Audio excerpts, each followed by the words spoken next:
نننې واقع چې کوم دا د اسلام، پښتونولۍ، شریعت، معاشري او د رشتو د تقدس د دې ټولو خلاف دی. سر بلال چې کله تاسو انټاروګیټ کو دې سوې چې د دې ورندار سره د واده نه پیله تعلقات یا وروستو تعلقات جوړ شو؟ دې تعلق نه موږ داسې خاص نه خبر خو لږه په دا حرکت چې پېښ شو دا ما دغه کړه ویې ویل دی وویل خو خویندو او درونو غوندې ژوند به تېروئ بس داسې دغه نه و.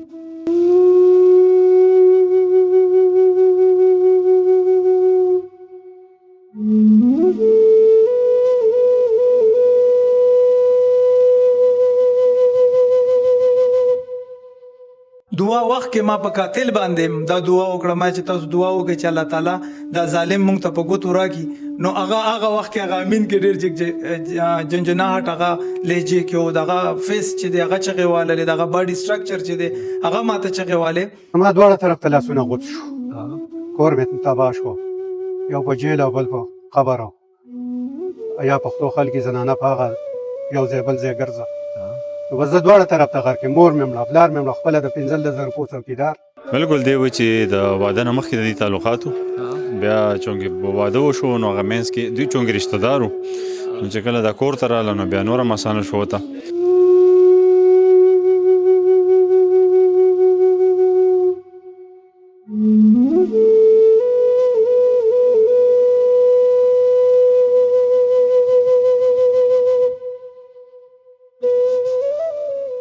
بسم الله الرحمن الرحیم. السلام علیکم. زیم کیسر خان او تاسو ګورئ کرائم کہانی. ګرانو کتونکو نننې واقع چې کوم دا د اسلام، پښتونولۍ، شریعت، معاشري او د رشتو د تقدس د دې ټولو خلاف دی. تاسو ته به یاد وي 4 ورځې وړاندې د پندو تاڼې په حدود کې یو نانبی چې 8 میاشتې پهله د هغه واده شوی و هغه وجلی شوی و. دا یو انټریس کیس و. پولیس دا کیس ټریس کړی دی او د مقتول ښځه او د هغه ورکوټ ایرور چې کوم دی هغې په قتل په الزام کې ګرفتار کړي دي. د دې دواړو تعلق سو دی پلانینګ څنګه وکړو انټریس کیس پولیس څنګه ټریس کو او د ملزمانو د خپل اشنایي باره کې په تفتیش کې څه ویلي دي دا ټول تفصیل چې د عبرت نه ډک دی دا تاسو له درکوم دا رپورټ ضرور وګورئ.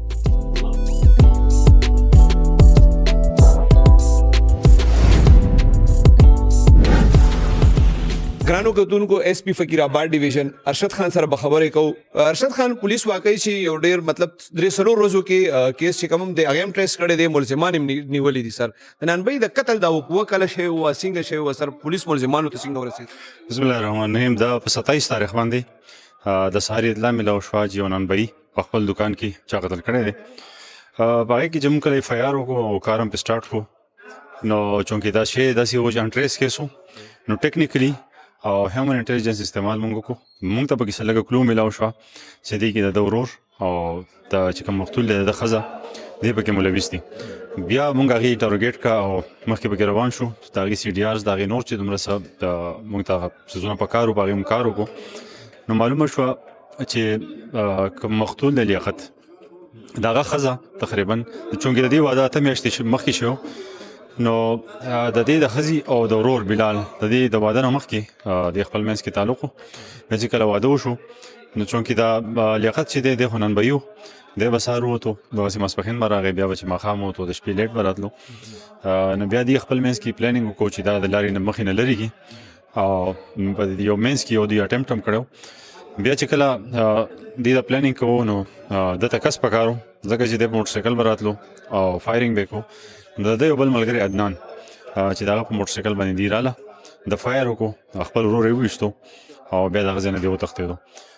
نو هغه موټرسایکل هغه اسلحه او 3 وړ کسان هم ګرفتار دي. سر بلال چې کله تاسو انټاروګیټ کو دې څه وایي چې د دې ورندار سره د واده نه پیله تعلقات یا وروستو تعلقات جوړ شو؟ بلکل دی وایي چې د واده نه مخکې د دې تعلقاتو بیا چونکې واده وشو نو هغه منځ کې دوی چونکې رشته دار وو نو چې کله دا کور ته راغله نو بیا نوره مسانه شو ورته. نو هغه چې کوم فیملی هغه کشر او د مشر هغه چې کوم دغه لکه یو ورور کشر او د چې کوم مړ شو د مشر نو دومره ټرسټ خو کم از کم په کور کې پکار وي او په هره معاشره کې وي. ایون چې په یورپین کنټریز کې مونږ ګورو هغه ځای کې هم داسې څیزونه وي ټرسټ وي او چې کله یو خپل ورور خپل ورندار ته غل شي نو همداسې وقوعې بیا رونما کېږي. څنګه چې تاسو وی چې د هلک خپل ورندار ته غل شوی دی کې خو د ورندار هم ورسره صلاح وکړه بالکل پکې و درې واړه میلاو دا دریم کس چې دا فیسیلیټیټر خو بیسیکلی چې کوم دوی پلانینګ کړی و نو هغه د لیاقت ښځي او د ورور یې کړی و. سره چې پولیس درنه تپوس کړی دی چې دی وایي زما د واده نه پیله دې سره تعلق و نو دا رشته د لیول نه وخته څه معلومات څه دي بارے اصل کې زمونږ یو خو په معاشره کې دا یو ډېر غټ غلطه خبره ده که څوک ووایي چې زما پلانکي سره زه واده کوم غلط ګڼلی کېږي او جنۍ به دا تصور هم نشي کولی. نو چونکې زموږ په اسلام کې دا دي چې د دواړو نه تپوس وکړئ بیا د هغې نه پس د دوی واده وشي. نو که فرض که داسې شوي وو نو زما په خیال چې دې ځای ته به خبر نه رارسېده. سر دا سویم پریس کانفرنس دی چې مونږ تاسو سره دلته پکې ملاقات کیږي اکثر د سړو په قتل کې هم د هغې ښځې ملوث وي دا د کال کې بلا شی داسې کیسونه شو وجه څه ده سر؟ اصل کې زمونږ سوشل میډیا مونږ غلط استعمال کوو او د هغې د غلط استعمال د وجې نه مختلف قسم څیزونه آیډیاز او چونکې په حرام سي کې اټریکشن وي د دې وجې نه چې کله یو زنانه یا یو سړی هغه غلط سایډ ته اټریکټ شي نو بیا غار قسم حرکت کولی شي. نه سر چې تاسو وی چې تاسو ته کله د ډیډ باډي میلاو شو د نو د دې لیکت چې کوم مقتول دی د رور په چا داوا وکړه اف ای آر د نامعلوم کسانو خلاف دا زبردست مونږ د فیملی سره چې مونږ کله دغه وکړو د دې سراونډینګز کې مونږ تپوسونه وکړو دا یو شریف خلک دي هېڅ قسمه دی چا سره نه د تنازع شته نه دښمني شته او نه د په چا باندې شک اظهار هم وکړو او نه په چا باندې داویداري مو وکړله. انډریس کیسو مونږ ورکې منډه ترډه چالو کړله هیومن ریسورسز نه هلته چې کوم سراونډینګز دی هغې کې پوچ گچ نه زموږ ټیکنیکل ټیم چې دی هغې ورکې کار وکړو ایس ایچ او صاحب ورکې په خپل دغه باندې کار وکړو او موږ دې کې وداوټ ډیلې موږ دې کې منډه وواله هلته موږ ته داسې فیکټ سامنے راغله چې هغې کې موږ ته ملزم رسایي دپاره موږ ته ډېر زیات کلوز میلاو شو. موږ کنټینیوس محنت وکړو ملزم چې دی موږ چې کوم ټارګټ کړی و موږ 2-3 ټارګټ کړو کې سر به تاسو ته پته ده یو کیس چې نو موږ په هر پیلو باندې کار پې کوو زموږ فرست چې کوم الټرنیټیوز وو هغه میس آوټ شو هغې کې موږ ته کامیابي نه شوه میلاو. تاسو چا سره رابطه شوی هغه یادوي هغه چې دی هغه زموږ ډاوټس غلط ثابت شو خو دلته موږ ته چې دی بیا الله تعالی مدد مې موږ ټیکنیکل سایډ باندې هم ټیم کار کولو موږ خپله هیومن ریسورسز انفارمیشن او د دې چې دی موږ فیملی کې موږ هلته دعا کې خپل کسان کېنول بیا د ټولو انفارمیشن کمبینیشن دا راووتو چې موږ ته هغه کس چې کو دی یو کلو میلاو شوه او په هغې موږ کار وکړو نو الحمدلله موږ ته ټول کیس ټریسټ آوټ شو ملزمان اریسټ وي په افینس چې دی کوم موټرسایکل چې یوز شوی دی کوم چې د سره کس دا کار کړی دا ټول اریسټ او کیس اوپن شو. څنګه چې تاسو وی هیومن ریسورسز او ټیکنیکل باندې سایډ باندې تاسو کار وکړو تاسو خبره کوله چې تاسو دواله لاړې نو بیا د ملزمانو باره کې لږ موږ ته ووایي چې ملزمان څنګه پته ولګېده او بیا هغې چې څنګه گرفتار شو. مونږ هلته چې کله دعا ته لاړلو په سبا ورځ چې زه کله وردغه شوم او مونږ خپل انفارمیشن ګیدر کړی نو ما ته یو کلو دا ما سره و چې بلال نامي سو کس دی او هغه د ریلیټیو هم دی چونکې زه هلته دعا ته لاړم نو هلته ډېر زیات خلک ناست دي دعا کې 15 خو د دوی روریان دي غټ غټ او تقریبا 25-40 کسان هلته نور ناست وو. نو دعا کې چې دی ما بلال نوم اناونس کوم چې بلال ته ما سره دلته نږدې کېنه ما ته پته نه بلال څوک دی خو زما ډاوټ سو زما الټرنیټیو سرچینګ کې دی و په نمبر نو بلال چې دی هغه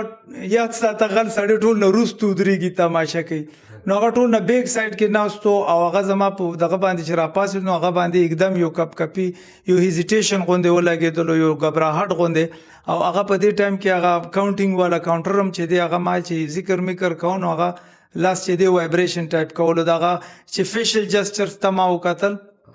نو ایون دعا وخت کې ما په قاتل باندې دا دعا وکړه ما چې تاسو دعا وکړئ چې الله تعالی دا ظالم مونږ ته په ګوتو راکړي نو هغه وخت کې هغه امین کې ډېر جنجناهټ هغه لهجې کې او دغه فیس چې دی هغه چغې والی دغه باډي سټرکچر چې دی هغه ما ته چغې والی نو بیا ما دی چونکې د دوی ډیت هم شوی و د دوی مډر د دوی ریلیټیو برادر دی کشر رور دی او دی چې دی د خپل یو ملګري سره مل کر د وایف سره د داسې تعلقاتو زموږ د معاشرې نن سبا یو عالمیه ده او د دې ورندارې سره تعلق او دې لارې نه لرې کول او دې غریب بس په دې ټس کې د ظلم وکړو کله چې دی بلال خپل رور وجه د څه ووایي چې کم ځای نه ورپسې دی شو څنګه مطلب د وکوه او کوکوی باره کې څه ویل وکوې خو هغه خو اسانه خبر ده دا غریب د روټین هم دا او دی به دا 5:30 5:20 5:25 باندې به د کور نه راوتو او 5:40 5:45 کوم وکوې ټیم دی واکینګ ډیسټنس کې د تندور د باغ تندور به د اوپن کولو چې کله هغه چې د دکان شاپ کیس سره الله کو اوپن کولو بس هغه ته د روټین پته و د کور د تم پته کور نه وته ورپسې او بس دې چې کله دکان لا کو اوپن کولو بس خپ آرام سره 5 فار په د کړی دي چې 3 په د هټ شوی دی 2 میس شوی دي شوکت دا ستارور لیکت چې کله قتل شو ته چرته وې زه په څوکیدارۍ کې وم تا ته اطلاع څنګه ملو شو ما ته رنګ وشو رنګ راته وشو ها چې راشه لیاقت دکان څخه چای شتلی دی ها فروت دی ها ها بیا نو بیا زه چې ورغلم بس دنه خلک راته و دا ځای په ځای ما هغه ټیم کې تا ته پته نه و چې دا چا وجلې نه دی؟ نه ما ته هېڅ پته نه وه ها ها ها. اوس خو ستا د کم لیکت رور چې مړ دی کنه د قتل کیس کې د هغه ښځه او ستا ورور بلال پولیس نیولې دي او یو کله بل دی ها یو بل هم نیولې عدنان. دي. ها کله چې پولیس دی نو نیولې کنه ها. نو دا بلال چې کله مړ وشو یا دعا وا جنازه وستاسو په څه شک راغلی و؟ نو زمونږ په هېڅ دغه نه و نو د باندې دلته ناست وم مړه کې مو په ها. دوا کې هم ناست ها د باندې زمونږ هېڅ دغه نه راته ها ها د دې کله چې بلال پولیس ونیو کنه د ها. خپل ورور ته قتل په الزام کې بیا ته سره خبرې شوې دي بېرته ورته زما خبرې نه دي شوي چې هغه څه وایي چې دا ولې ها. ما داسې وکړل بس زما خبرې ورسره نه دي شوي ما دا دواړه کېنول دی وویل زمونږ څه دغه نشته دی خو وایي موږ ورونه او خویندې ها ها ها ها د هغې نه پس پته نه وې پوه شوې نه نه هغه نه به دا په بلال ځای. تاسو سره په یو کور کې اوسېږي دا به د شپې د خوا نه تلته زما اوښې څوکیدار دی خور سره به مې څملاست هغه به کور کې دی به نه د ورځې راته دا به د ورځې بس ماښام ټایم کې به زه کور کې نه وم دغه ټایم کې به راغلی کله چې ستا د ورور مړ پروت و نو دې ښځې ورته څه جړه مړه کوله په هغې ستاسو شک نه و راغلی ولې به نه کوله خو زه خو دننه نه یم تللی زنانه وې ها دوا ته ناست وم جړه به خامخا کېدل نو زنانو تاسو ته ونه وی چې په دې باندې چا شک راغلی و نه نه دا زنانه موږ ته نه دي ستا رور لګي شو او ستا ورندار لګي شو خپل ها. خاوند یې وجه ها. کنه ستا د خپل لیور په مدد سره ها. دې نه پس ته خلکو ته سوې چې کم واده کړي او نه واده کړي لوڼې دا په یو کور کې اوسېدل پکار دي نه دي پکار بالکل نه دي پکار غلطه ده ما دواړه طرف ته لاسونه غوڅ شو کور مې تباه شو یو په جیل او بل په قبر او یا پښتو خلک زنانه په هغه یو ځای بل ځای ګرځه نو بس زه دواړه طرف ته غر کې مور مې مړه پلار مې مړه خپله د 15,000 روپو څوکیدار نو زه بس څه ووایم نو الله دې ووایي د دې هر څه ذموار څوک دي دا ولې وشو داسې د دې موبایلونو د دې سوشل میډیا په وجه بس دا د دغه ټیک ټاک او د دغه وجې دي ها د ټیک ټاک او بدماشي کوي او حقیقت کې به یې داسې ذلیل دی کله چې تا ته پته نه و د ورندار دی د مړي کور نه پولیس راوست هغه ټایم کې خو به ته ډېر غوسه شوې که نه چې دا ولې ها نو بس ټول پښتانه یو نو ها چا سره د سترګو لګېدو پاتې نه شو چې یو ځای له تلی نه شو د چا غم ښادۍ له نه شو تلی د یو کس د د غلطۍ یو کس او د دې د غلطۍ دا کوم لیکت چې کوم دی که نه د ها. عمر څومره او د دې وادې څومره وخت شوی و؟ شپږ شويش کاله به عمر ها. او دا زه و میاشتې خو شابه د واده وکړي د خپله خوښه کړې وه دا په خوښه واده شو په خوښه شو د انجینر نه تپوس شوی و؟ او د دې واده پیل ورځ نه دغسې تعلقات خراب و که نه د بلال په وجه بیا د وروستو خراب شو نه تعلق یې هغې سره برابر و. ها او هغه سره ښه صحیح هغه تعلق و. سره تعلق برابر سهیل د لیاقت خان چې کوم دی نو د ده د مرګ دویمه ورځ وه او د دې ښځه چې تاسو په شک باندې راوچتوله که نه څه مشکلات وو هغه ټایم کې او هغه ټایم کې تاسو څه تکنیک داسې استعمال کړه ځکه چې یو کور کې مړ هم پروت وي بیا ته د مقتول ښځه هم پولیس راولي بسم الله الرحمن الرحیم کیسر بھائی مهرباني جی بالکل ډیفینیټلی دا ډېر ګران کار وي چې په یو کور کې داسې واقع شوي مقتول هم وي او بیا د هغې متعلق چې او دا چې کومه د مقتول ښځه ده دا راوباسي نو لکه ډېر ګران کار وي خو بیا هم مونږ په ډېره طریقه باندې چې کوم دی هغې دا کور نه راوویستل بغیر د انټاروګیشن نو انټاروګیشن دوران کې خو بس مونږ سره الریډي بلال هم په ګاډي کې و بس دې هغې ولیدل الریډي هغې ته پته ولګېده چې دا سیس خو مونږ ته راغللو او بس دا شیز خو په مونږ باندې راتین شولو او لکه دا ټول شی خراب شو بس مونږه هغه چې کومه زمونږ فارموله وه یا پلانینګ نو هغه زمونږ ناکام شو څنګه چې ډي اس پي صاحب وویل دي مخکې چا سره په 11 لک روپۍ په فیسبوک باندې څه خبره کړې وه اجرتي سره هغه څنګه خبره وه جی بالکل دی چې کوم دی لکه فیسبوک سوشل میډیا دا بس هر چا سره تعلق جوړیږي په مسنجر یا په نورو طریقو باندې دی چې کوم دی لکه د دې رور د پاره په 11 لک روپۍ باندې خبره کړې وه چې یاره دا رور راله د دې مخې ناخوا کا په دې وجه چې د ورته دا ویلي چې یاره زما ښځه ده کور والا مې ده او هغه څوک تنګوي نو دا راله مخې نه اخوا کا هغه ته دا نه ویلي چې لکه زما رور دی هغه ته یې ویل چې بل څوک دی جی جی بالکل هغې ته ویلي چې بل څوک دی او دا زما کور والا ده دا تنګوي نو تاسو دا راله د مخې نه لرې کوي نو بیا هغه سره په 11 لک روپۍ چې خبره کړې وه نو هغې دپاره د پیسو ارینجمنټ څه سوچ کړی و بیا هغه خرابه ولې شوه هغه خبره جی بالکل دا سیدا چې هغه لکه پیسې 11 लाख وینو دی ارینج کولای نشوي دی پورې چې لکه دی ورندار ورته خپل غهنیم دغه کړی وي چې دا ورکو دا بچ کوم دی خرسي کې وبدا پیسې ورکی خو بس هغه سره هغه سیټ برابر نشولو نو بس دا کار چې کوم دی د خپل طریقه با ګرانو کتونکو پولیس چې کم دی ډېر کم وخت کې دا کیس هم ټریس کړی دی ملزمان هم نیولې دي د اس پی او د پولیس افسرانو د خلینو تاسو وجوهات هم وریدل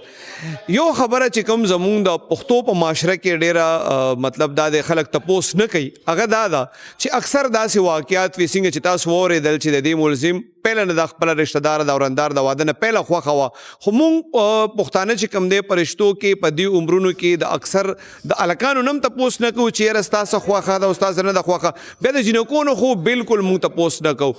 کم چې دین او شریعت مونږ له اجازت راکړې دی پکار دادا چې مونږ د خپل کشرانو کله رشتې کوو نو د اغې نه باقاعده تپوس کوو او د اغې رشتې د اغې په مرزه کوو ځکه که دا کار مونږ کوو نو بیا د داسې شرم نه او د داسې نقصان نه مونږ ټول خلک بچ کیږو الله دې وکړي چې مونږ په هره فیصله کې د خپلو بچو نه او د خپلو کشرانو نه تپوس کوو ډېره مننه